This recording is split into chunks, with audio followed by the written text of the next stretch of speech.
सुप्रभात बच्चों। फिर आपका इस हिंदी जागृति पथ में आप लोगों का स्वागत है।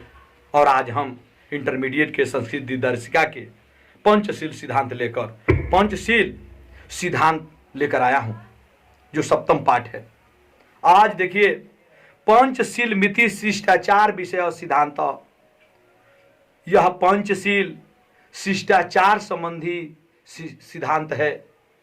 महात्मा गौतम बुद्ध एतान पंचापि सिद्धांतान पंचशील मिति नामना स्वशिष्यानि शास्त्र अस्म। महात्मा गौतम बुद्ध इस पंच सिद्धांत को पंचशील नाम से अपने शिष्यों को संदेश दिए। अब देखें, अतः इसलिए एवाय शब्द एवा अयम शब्द, इसलिए यह शब्द अधुनापि आज भी तथैव स्वीकृत, उसी रूप में स्वीकृत है। इमे सिद्धांत क्रमेण एवं संति, यह सिद्धांत क्रम से एवं संति इस तरह है। माने यह सिद्धांत कौन कौन है? इस सिद्धांतों को 5 रूप में वो बताए हैं। कौन कौन? पहला सिद्धांत है अहिंसा, माने हिंसा न करना। सत्यम यानी सत्य। अस्तेयम चोरी न करना। अप्रमादः अहंकार न करना। और ब्रह्मचर्य इति, और ब्रह्मचर्य धर्म का पालन करना। ब्रह्मचर्य धर्म का पालन करना। अब देखें आगे दूसरा पैराग्राफ में क्या है। बौद्ध युगे इमे सिद्धांतः व्यक्तित्व जीवनस्य अभ्युत्थानाय प्रयुक्तम आसन। बौद्ध युग में, महात्मा बुद्ध के समय की बात हो रही है, बौद्ध युग में यह सिद्धांत व्यक्तित्व जीवन के उत्थान के लिए प्रयोग होता। आसन माने था, यानी बौद्ध युग में यह सिद्धांत व्यक्तित्व जीवन के उत्थान के लिए प्रयोग होता था, प्रयुक्त होता था, यानी प्रयोग होता था।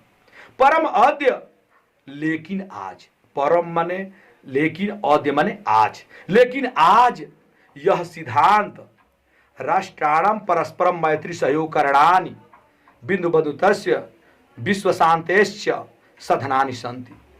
लेकिन इमें परम अद्य, लेकिन आज यह सिद्धांत राष्ट्र के परस्पर मित्रता में सहयोग करना। लेकिन आज ये सिद्धांत राष्ट्रों के आपस में मित्रता में सहयोग करना, बिंदु बंधुत्वस्य विश्व में भाईचारा, और विश्व शांति साधनान शांति, और विश्व में शांति के आज साधन हैं। शांति माने है। राष्ट्र नायक श्री पंडित जवाहरलाल नेहरू प्रधानमंत्री काले चीन देशेन सह भारत तस्य मैत्री पंचशील सिद्धांत अधिकृत्यम एवाभवत। राष्ट्र नायक श्री पंडित जवाहरलाल नेहरू महोदय ने के प्रधानमंत्री के समय में चीन देश के साथ भारत की मित्रता पंचशील सिद्धांत के अधिकृत माने आधार पर ही एवाभवत माने हुई थी। ये तो ही इसलिए उभावपि माने इन दोनों देशों में बौद्ध धर्म निष्ठवंत, बौद्ध धर्म के मानने वाले लोग हैं, चाहे निष्ठा रखने वाले लोग हैं। आधुनिक जगते, आधुनिक संसार में यह पंचशील सिद्धांत नवीनम राजनीतम स्वपूर्णम क्या है, स्वरूपम गृहीतवन्तः। बोलेंगे कि आज आधुनिक समय में, आधुनिक जगत, आधुनिक संसार में यह पंचशील सिद्धांत एक नया राजनीतिक स्वरूप गृहीतवन्तः माने ग्रहण कर लिया है। एवं च व्यवस्थिता, जो इस तरह व्यवस्थित है। अब देखिए किस तरह व्यवस्थित है। अब इसमें भी दिया है पहला, किमपि राष्ट्र कस्य अन्यस्य राष्ट्र आंतरिक विषय के आंतरिकेषु विषयेषु कीदृश्यपि व्याघातम न करिष्यति। पहला उनका इसमें था सिद्धांत का पहला कड़ी कि कोई भी राष्ट्र किसी अन्य राष्ट्र, किमपि राष्ट्र, कोई भी राष्ट्र किसी अन्य राष्ट्र के आंतरिक विषयों पर कीदृशमपि कैसा भी व्याघात न करिष्यति। यह क्या करेगा? व्याघात माने प्रहार नहीं करेगा। प्रत्येक राष्ट्र परस्परम प्रभुत्वा प्रादेशिक अखंडताम सम्मानम करिष्यति।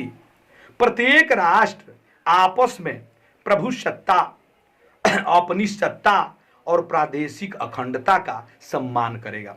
यहां पर पुरुषोत्तम माने अधिकार भी कह सकते हो। प्रत्येक राष्ट्र आपस में अपने अधिकार और प्रादेशिक अखंडता का सम्मान करेगा। 2 नंबर हो गया। 3 नंबर बताया गया था कि प्रत्येक राष्ट्रम परस्परम समानतम व्यवहारस्य करिष्यति। प्रत्येक राष्ट्र आपस में एक दूसरे के साथ समानता का व्यवहार करेंगे। किमपि राष्ट्र परेण ना संस्कृते, और कोई भी राष्ट्र किसी अन्य राष्ट्र के ऊपर ना कृष्यते माने आक्रमण नहीं करेंगे। ये चौथा हो गया। 5 नंबर है कि सर्वस्यपि राष्ट्राणि मित स्वा प्रभुत्वम शांतम रक्षयन्ति।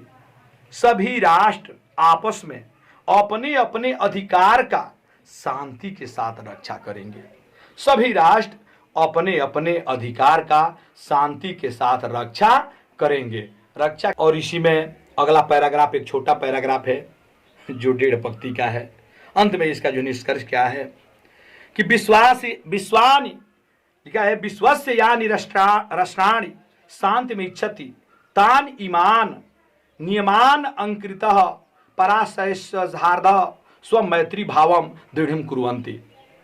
यानी विश्व के, यानी माने जो, यानी विश्व के जो राष्ट्र शांति इच्छन्ति, शांति की इच्छा रखते हैं, तान ईमान, वे ईमान नियम, इस नियम को अधीन करके, चाहे इस नियम के अंतर्गत दूसरे राष्ट्र के साथ स्वमैत्री भावम, अपने मित्रता के भाव को दृढ़ कुर्वन्ति, मजबूत करेंगे।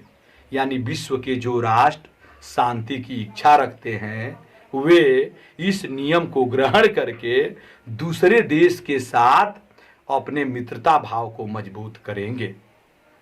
अब जो है आपका ये पाठ जो है समाप्त हुआ।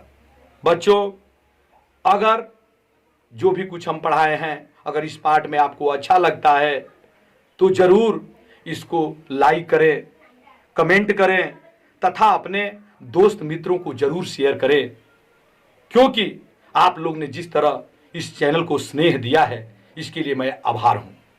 तो इसलिए आप अधिक से अधिक इसको जो है सब्सक्राइब